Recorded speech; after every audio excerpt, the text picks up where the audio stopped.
Thanks for listening to this week's episode of the Jesus Calling Podcast. Before we get started, we'd love to tell you about some exciting deals available now at a Parable Christian store near you. Get an exclusive large deluxe Jesus Calling with a brown or lavender cover, on sale now for only $10. And be sure to look for the new Jesus Calling 365 devotions with real-life stories, now 50% off. Visit a Parable store near you or pick up a catalog to find these great deals on Jesus Calling products by July 31st. Turn your love into an action, into a verb, and do something. Stand up when you need to stand up. I also believe that as Christians, we cannot call ourselves Christians if we don't really and truly seek to love our neighbor. And I know it's a very difficult place to be, but I do think that there is hope. I do think that there's always hope. Welcome to the Jesus Calling Podcast. Love has a very powerful effect in our world, and we know from the words of Jesus that we need to love one another. Our guests this week share what happens when love isn't at the center of our interactions and encourage us toward utilizing the most powerful word in the Bible, love. TV show host Cynthia Garrett and MMA fighter Paige VanZant. First up, Cynthia Garrett is the host of the TV show The Sessions with Cynthia Garrett on TBN. Cynthia made her mark in television by being the first African-American woman to host a late-night television show on a major network in the 90s. Cynthia has experienced firsthand the emptiness that occurs when love isn't at the core of our relationships with others, and she lays out ways that we can learn to love others the way God loves us. Hi, Jesus Calling family. My name is Cynthia Garrett, and I am the founder of Cynthia Garrett Ministries. Just to tell you a little bit about myself, I have worked in secular Hollywood television for more years than I really want to talk about, but my love and my passion for my faith in Jesus caused me to start the organization and to really focus on media that is about faith and faith-filled messages. And I produce and I create programs, shows, films, TV series, documentaries that really and truly share faith. My TV show on TBN is called The Sessions with Cynthia Garrett, and it airs on TBN around the world, and you can find it in reruns on the Cynthia Garrett Ministries YouTube channel. I've had so many talk shows in secular network television, and I'm the first African-American woman to ever have her own network late night show. I used to come on after Leno and Conan. And one of the things that I always have felt made me really good and highly requested at my job is the fact that I'm a good listener and that I ask questions. And I always felt like it was my job to care about someone if they sat down with me on my show to give me an interview. As the survivor of childhood sexual abuse and rape and cancer survivor, the survivor of an abusive first marriage and divorce and single motherhood, I could probably be the poster child for any movement today. I've had a fair amount of things that the enemy has tried to use to create a victim's narrative for my life. But through my faith and through the strength that God has given me in knowing that He loves me and that He's there for me, I have learned how to choose victory every day. And that is a daily choice. One of the things that I think that we can all do is to listen. We have to listen more. I think we are here because we stopped listening to each other. We listen to social media, we listen to the television, we listen to what celebrities tell us is cool, we listen to fashion, we listen to music, and we the people have stopped listening to each other. Listen to people, listen to people because you'll hear their heart.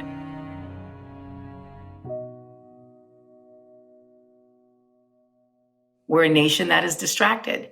We're distracted with all our things. We're distracted with our jobs. We're distracted with our friends, with our husbands, with our children. We're distracted with social media. We're distracted with all those things I mentioned before, fashion and music and just silliness. We're just distracted. We're a nation distracted. And so we don't listen to anything except that which has our attention in a moment. And we need to disconnect from all that stuff out there. And we need to stop and we need to be present more in front of the people or the persons that we share this planet with. There's someone that you work with. There's someone in your community. There's someone that you go to school with. There's someone that that is a person of color. There's someone that's different than you. And the best way to have understanding and wisdom is to ask them questions about their experience in life and to listen. And then through listening, pray. If we can emerge from this, dialoguing with each other and more sensitive to each other and caring, really caring enough to ask questions of those who are different than us, then we'll arrive at a better place. And so I do believe there is hope. When you love your neighbor, racism does not exist. And if you feel a struggle with that, then I would just challenge you to really and truly open your Bible to 1 Corinthians 13 and really look at love. You can teach love.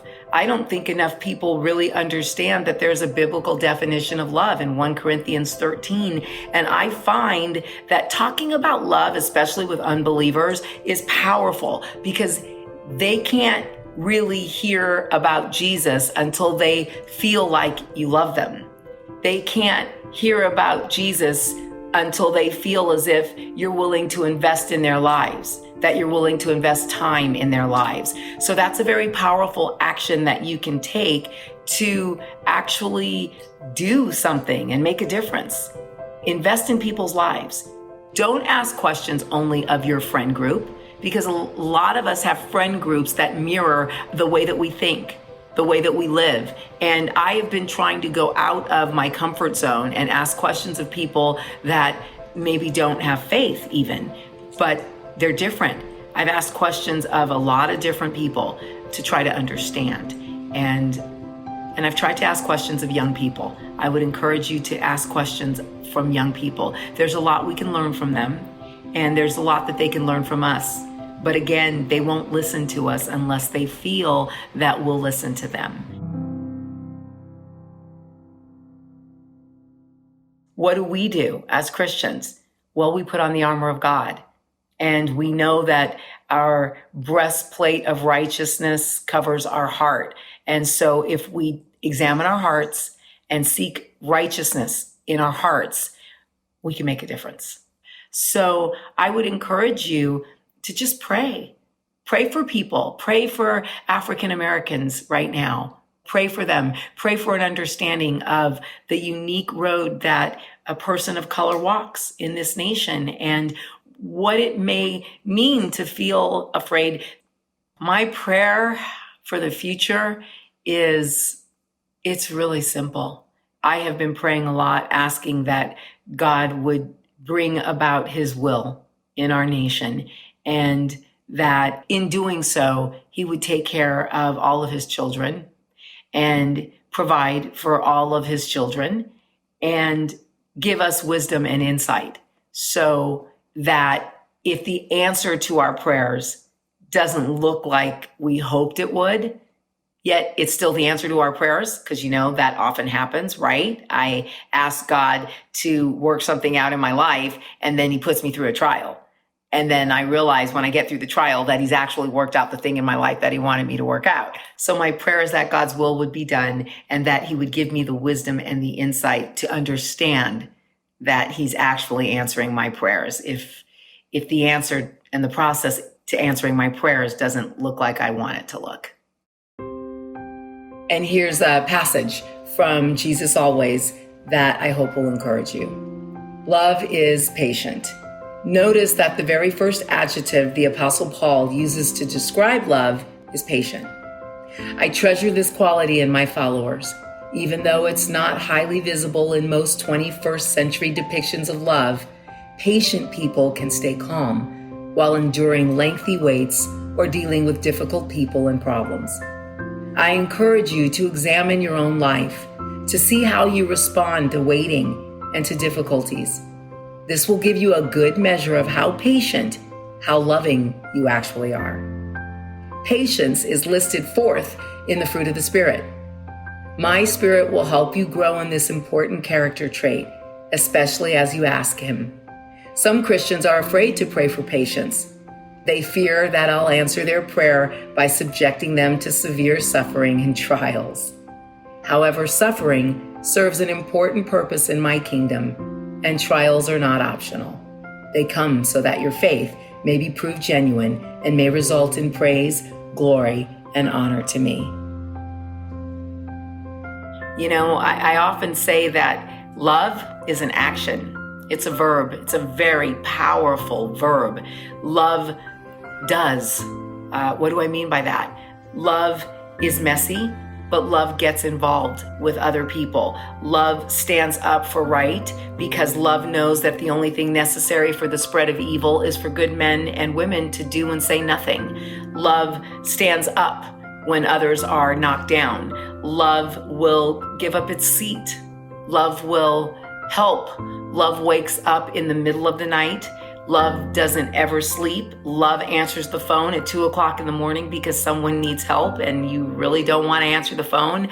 Love is an action. Love is messy. Love is inconvenient, but love is also the most powerful word in the Bible. It is the most powerful lesson that we learn from Christ, and it is the most powerful thing that we can walk in, and it's the most powerful command that we're given because Jesus said that all the law and all the commandments are summed up in one simple word: love. Love your neighbor. It's really, really that simple, and it's that challenging, and it's that difficult, and it is that necessary, and it can change things in our nation. To find out more about Cynthia and when her program, The Sessions with Cynthia Garrett, airs, please visit cynthiagarrett.org. Stay tuned for Paige VanZant's story after this brief message about the great work happening at the Gary Sinise Foundation. The Gary Sinise Foundation works to keep our defenders and their families strong each and every day. Join us as we show the pride and gratitude of our nation to all of its heroes. While we can never do enough for our defenders, veterans, first responders, and the loved ones who sacrificed right alongside them, we can always do a little more. To make a donation, visit GarySiniseFoundation.org. Paige VanZant is a fighter in more than one sense of the word. Paige survived a horrific bullying experience in high school that forced her to move to a new state for a fresh start. Eventually, Paige found her way to a mixed martial arts studio and was immediately captivated by the sport, turning pro at just age 18. Paige encourages us to remember that while we're in the fight, we can know that someone who loves us is fighting for us every step of the way: God. My name is Paige VanZant, and I'm a professional fighter for the UFC, as well as a published author. Faith has definitely been extremely important in my life, and especially in my career. It's something I was born into. I was born into a Christian household, but it's something that I really developed for myself later in life. I was baptized with my mom when I was 18, I think, and it was a really, really important time for my life. And my faith has definitely guided my career because I know I've gone through a lot of ups and downs and a lot of, throughout the roller coaster, I know that I can stay positive because it's all in God's plan. So I found MMA when I was 15 years old, and I was going through a really rough time. I was extremely bullied in high school, so I actually dropped out of high school really young. I lost my confidence as a kid. I was very depressed. I went through some suicidal phases in my life, and being 15, 16 years old, and we did move out of Oregon to Nevada, but the biggest reason is because I needed to leave the state because I was that bullied. During that time, I found MMA, and my dad had taken me to an MMA class just to try it, and then I ended up just completely falling in love with it. And From 15 to 18, I had 3 boxing matches, and then I went pro in MMA immediately when I turned 18. And then by the time I was 19, I was signed to the UFC. So it was something that just kind of fell into my lap. I never knew I wanted to do MMA. It was never something I could ever see myself doing. I didn't think it would be my career either. It was just something I loved to do, and I really wanted to be good at it. So I just kept training as hard as I could. And now being, 26, it's my full-time job, and it has been since I was 19.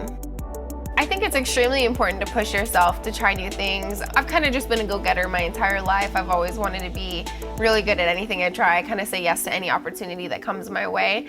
I think it's important because God's given you all these talents, and why waste them? Somehow every negative thing I've went through, God's worked it out to be something extremely positive. So I think it's just waiting for God's timing to be perfectly right and trusting that process. It's extremely hard to look at a negative experience you're going through and think that it could ever be something positive during that moment. So it's, it was definitely a learning process for me to be able to look back at my past and be like, wow, okay, I was meant to go through that. That experience led me to something greater. That's the only reason I found fighting. And if I wouldn't have gone through that experience, I wouldn't be who I am today. I wouldn't be as successful as I am today. I think it says, do not be afraid 365 times in the Bible. So that means every single day you need to be reminded, don't be afraid, and kind of just trust God's timing and the purpose for your life, because there's purpose behind every single trauma or turmoil or trial that you go through. And once you know that, I feel like you can live a little bit more at peace with kind of the frustrating things that can go on in your life. I do feel like God gave me fighting, because it not only taught me how to fight back physically, but like emotionally and mentally. It gave me my confidence back. It made me realize that all those terrible things I went through were for a purpose, and it wasn't just a pointless, terrible trauma that I had to go through. It actually helped create me as a person, and it helped direct my life so I could impact other people as well. Until you really know somebody's backstory, you don't know the trauma and the turmoil they went through to become who they are as a person. And especially when you take any professional fighter, they're a fighter for a reason. There's a reason that they're fighting and moving forward and doing this career. It's definitely not an easy career to live in. Of course, it's my passion, but I do feel like everything I've gone through, my past experiences, have formed me to be a professional fighter. So I think it's amazing that I was able to share my story, because a lot of fans realize I am a real person. I've gone through some crazy things, but it's also given me the opportunity to help other people and connect with other people who have gone through similar situations, because I have had a lot of people reach out and say, hey, I've gone through this too. And I've actually gotten a lot of guidance from my fans. A lot of people were able to share their story with me and kind of help me stay positive, and then in vice versa, I've been able to connect with some people and tell them to keep fighting. There's this girl I actually connected with who lives in New York, and we've been able to stay friends for, I guess, the past 4 years. We've communicated, and every time I go to New York, we meet up with her. And it's just really neat to hear their point of view, but then also their parents' point of view of how you're helping this person live their life and pull through an emotional trauma. And I'm still working every day to try to use my platform to connect to people and help people grow and help people through these emotional times, because I feel like I do have this voice and I can use it to connect with people. I had first heard of the Jesus Calling book from my mom years ago. I had, of course, bought it for me, and my mom sends me books once a month, so I have a stockpile of devotionals. And I think it's really important to have one of those everyday devotionals. And being a Christian, it is very easy to say yeah, I have this positive outlook on life and my life has purpose and all the negative is for positive, but those negative views are still gonna get into your head. We're human and we're still gonna feel down and we're still gonna have negative thoughts. So having a devotional that you can go to every day and just have a little short thing you read, and it really can just put you at ease and calm your heart and calm your mind, so you can remember that, yes, there's going to be negative times, but they are for a purpose. As we wrap up our time with Paige, she reads the August 8th entry of Jesus Calling to remind us that even when we encounter struggles in our lives, God is right there beside us, waiting to help.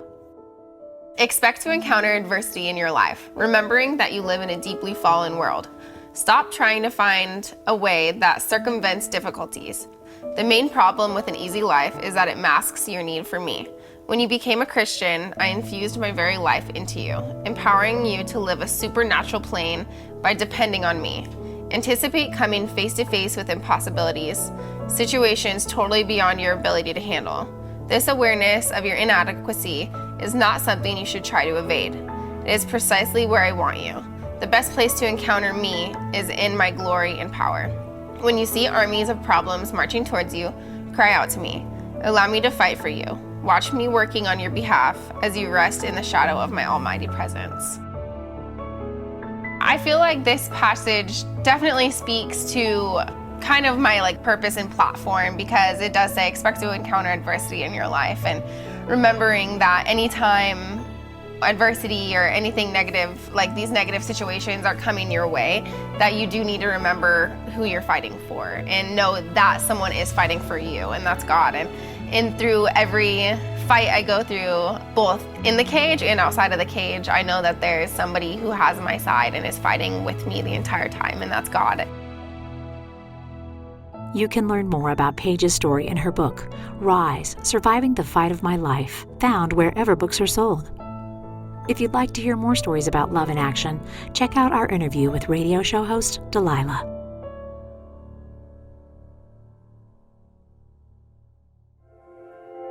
Next time on the Jesus Calling podcast, we speak with Christian music artist Jackie Velazquez. Jackie's been in ministry since she was a young girl, but when she was pregnant with her son Zealand, she knew he was going to do great things for God. But when Zealand was diagnosed with autism, Jackie felt hurt and betrayed by her Heavenly Father. I was very, very angry with God. I yelled at him. I screamed at him. I said, how could you? Why me? Why me? I had to change my posture. And I started asking, why not me? That's when he kind of started talking to me again. And you've been angry long enough. It's time to get up and it's time to fight.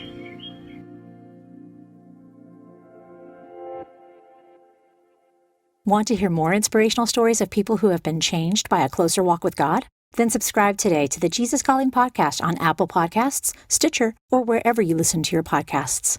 And please be sure to leave a review, which helps us reach and inspire others with these stories. Plus, if you like seeing our guests as well as hearing them, you can find video interviews available on our YouTube channel at youtube.com/JesusCallingBook, on Facebook, and on the Jesus Calling Instagram page.